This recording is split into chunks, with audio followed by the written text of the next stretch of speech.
It is very simple to be happy, but it is very difficult to be simple. নমস্কার, সবাই ভালো আছেন নিশ্চয়ই। আজ আমি যেটা রান্না করছি, আজকে আপনাদের শুধু রান্নাটাই শেয়ার করব। আজকে আমি করছি চিকেন তন্দুর টিক্কা মশালা, আর তার সাথে করছি কাজু ফিশ। মানে মোটামুটি একই মশলা দিয়ে দুটো রান্নাই হবে, কিন্তু আমি ডিফারেন্ট টাইপে, ডিফারেন্ট ফোড়নে এবং ডিফারেন্ট নামানোর স্টাইলে দুটোকে আলাদা টেস্ট দেওয়ার চেষ্টা করব। দেখুন, এখানে আমি চিকেনগুলো ম্যারিনেট করে রেখেছিলাম। আদা বাটা, রসুন বাটা, কাঁচা লঙ্কা বাটা, দই, টক দই, এগুলো দিয়ে সব দিয়ে ম্যারিনেট করা ছিল। এবার ওগুলোকে আমি তেলে ফ্রাই করে নিচ্ছি। মোটামুটি একটু ডিপ ফ্রাই করে নিতে হবে। উল্টে নিচ্ছি। দেখুন, পেছন দিকগুলো মোটামুটি ফ্রাই হয়ে গিয়েছে, তবে এত কম ফ্রাই হবে না, আমাকে আরেকটু ডিপ ফ্রাই করতে হবে। চলুন উল্টে নিই।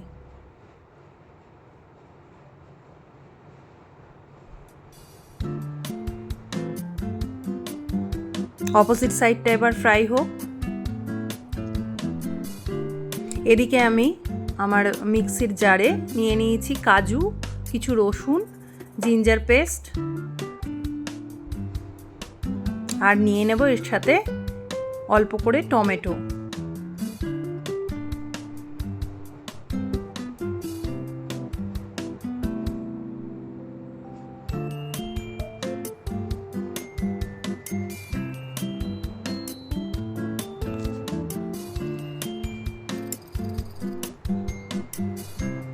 টমেটোটা একটু খারাপ আছে, বুঝলেন, কেটে ফেলে দিই।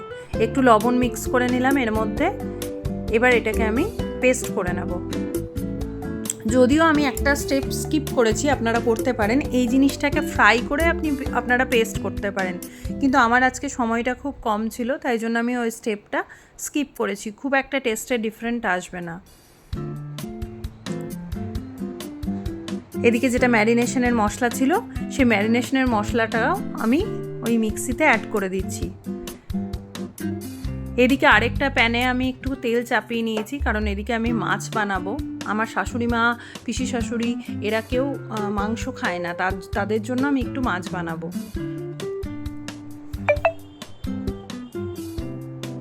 এই দেখুন, এদিকেও মোটামুটি চিকেনটাও ফ্রাই হয়ে এসেছে।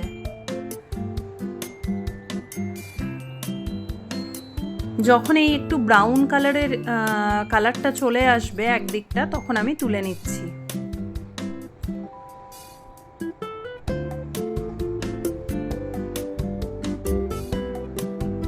আস্তে আস্তে তেলগুলোকে ঝরিয়ে নিয়ে আস্তে আস্তে একটা একটা করে তুলে নিতে হবে কড়াই থেকে।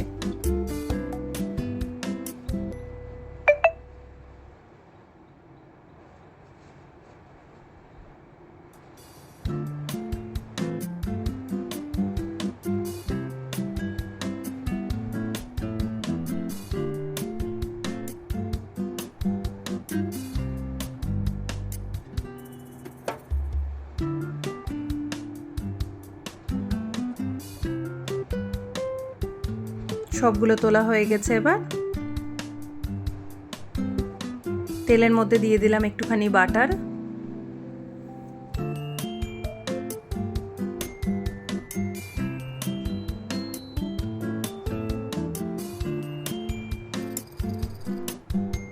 আর এইদিকে মাছটাও প্রায় ফ্রাই হয়ে গেছে একদিকটা, আমি অপোজিট সাইডে উল্টে দিলাম। যে মশলাটা পেস্ট করে রেখেছিলাম, সেই মশলাটা এবার ওই বাটারের মধ্যে অ্যাড করে দিলাম।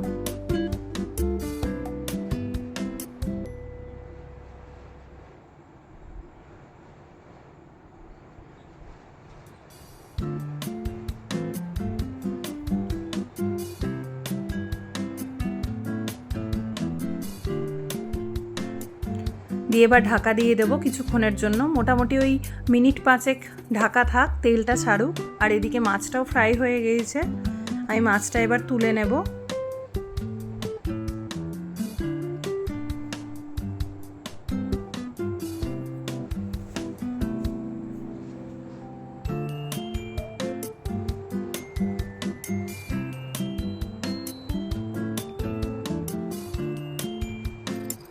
এবার আমি প্যানের মধ্যে দিয়ে দিলাম গোটা গরম মশলা,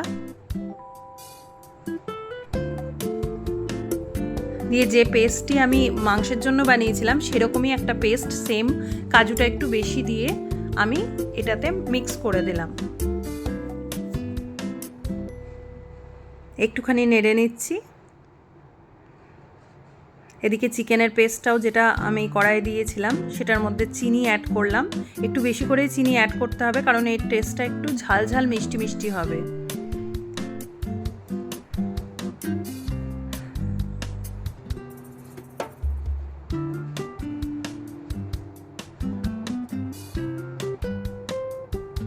মোটামুটি ফুটে গেছে, দেখুন তেলটা ছাড়তে শুরু করে দিয়েছে।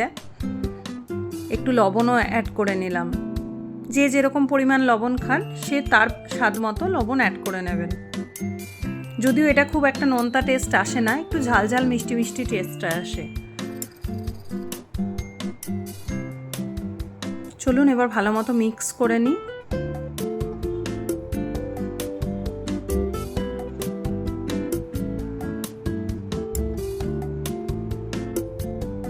মিক্স করা হয়ে গিয়েছে মোটামুটি আমার।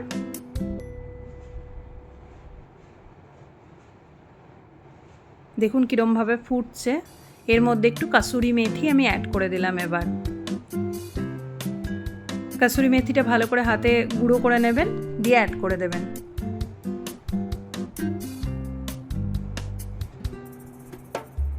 আবার ভালো মতো মিক্স করে নিলাম আমি। কি সুন্দর গন্ধ বেরিয়েছে, না করলে বিশ্বাস করবেন না। আপনি একবার ট্রাই করে দেখবেন বাড়িতে, দেখবেন এত সুন্দর গন্ধ আসছে এবং মশলাটা কীরমভাবে ছিটছে দেখুন। না একটা ঢাকা দিয়ে দিই, একটা ঢাকা দিয়ে দিলাম। খানিকক্ষণ ঢাকা রাখার পর তুলেছি দেখুন। এবার মাংসগুলো অ্যাড করে দিলাম। অলরেডি তেল ছেড়ে দিয়েছিল। এবার আমি এই চিকেনগুলো অ্যাড করে দিয়েছি। ভালো মতো মিক্স করে নেব চিকেনগুলোকে, যেন মশলাগুলো চিকেনের দুপাশেই ভালো মতো অ্যাড হয়ে যায়। আবার ঢাকা দিয়ে দিলাম। আর এদিকে আমার মাছগুলোও ওর মধ্যে দিয়ে দিয়েছিলাম গ্রেভির মধ্যে। দেখুন উল্টে নিচ্ছি। খুব সুন্দর মাখো মাখো একটা লুকস হয়েছে, আর খেতেও অসাধারণ হয় এটা। শেষে একটু বাটার অ্যাড করে দিলাম।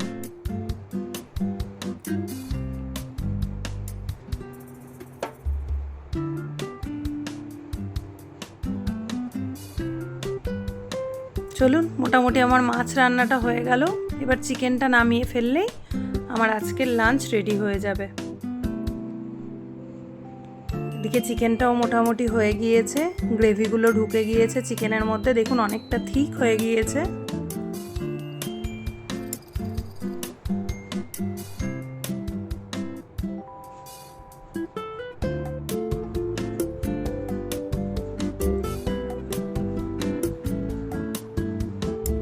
এবার এর মধ্যে আমি অ্যাড করছি আমুলের ফ্রেশ ক্রিম। আপনার বাড়িতে যদি ক্রিম না থাকে আপনি দুধের সরটাও অ্যাড করতে পারেন, বা সেটাও যদি না থাকে তাহলে প্লেন দুধই অ্যাড করতে পারেন, কারণ ফ্রেশ ক্রিমটা না দিলে টেস্টটা ঠিকঠাক আসে না।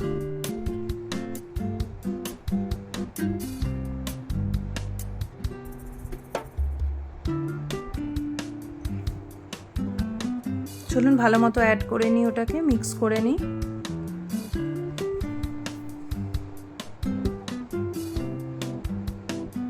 হয়ে গেল আমার চিকেন রেডি। দেখুন লুকসটা কি সুন্দর হয়েছে, অসাধারণ লাগছে না দেখতে? তেমন গন্ধটাও উঠেছে। কালকের কিছু সবজি আমার ছিল, সেই সবজিগুলোকে ফ্রিজ থেকে বার করে নিলাম। এবার আমি লাঞ্চে সবার খাবার দেওয়া শুরু করব। প্রথমেই মায়ের জন্য থালাটা বেড়ে নিলাম।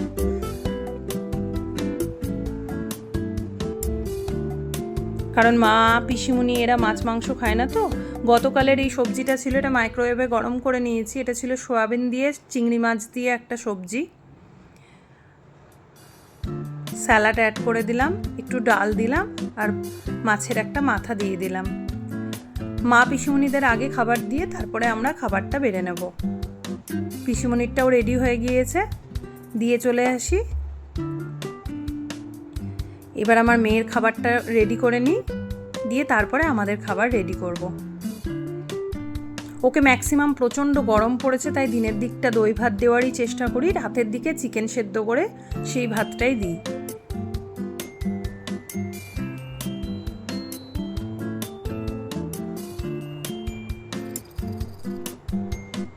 এবার রায়ানের খাবার রেডি হচ্ছে। ভাতের উপর একটু ঘি দিয়ে দিয়েছি, আর ওর ফেভারিট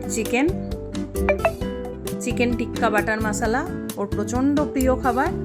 একটু স্যালাড দিয়ে দিলাম।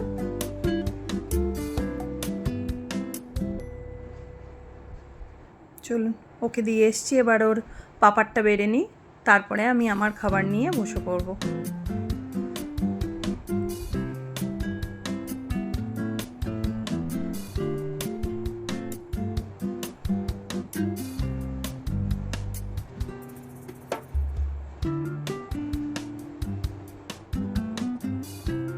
ওর পাপাও জানেন তো সবজি ছাড়া একদম খেতে পারে না। আলু সেদ্ধ, সবজি এগুলো নেসেসারি লাগে। আজকে যদিও আমি আলু সেদ্ধটা করিনি, কারণ অনেকগুলো রান্না আছে বলে আজকে আমি আলু সেদ্ধটা স্কিপ করেছি। আর প্রতিদিন আলু খাওয়াটাও তো ভালো না, তো সেই জন্য বলে বোঝানো যায় না, তাই জন্য আজকে আমি স্কিপ করে দিয়েছি। চলুন, ওর পাপার খাবারটাও মোটামুটি রেডি হয়ে গিয়েছে, শুধু ডালটা অ্যাড করে নিই। ডালটা অ্যাড করে নিয়ে আমি দিয়ে চলে আসছি, দিয়ে আসি খাবারটা, দিয়ে এবার আমি আমার খাবার নিয়ে বসে পড়ব। এই যে আমি আমার খাবার প্লেট নিয়ে নিয়েছি, ভাতও নিয়ে নিয়েছি। স্যালাডটা আমার খুব প্রিয় জিনিস, এটা আমি একটু বেশি খেতেই পছন্দ করি। আর আমি না অনেক রকম পদ দিয়ে খাবার খেতে পছন্দ করি না, ওই জন্য আমি একটু অল্প অল্পই খাবার পছন্দ করি, একসাথে আমি বেশি খেতে পারি না। তো সেক্ষেত্রে আমি একটু অল্প সবজি নিয়ে নিয়েছি, আর নিয়ে নেব জাস্ট 1 পিস চিকেন।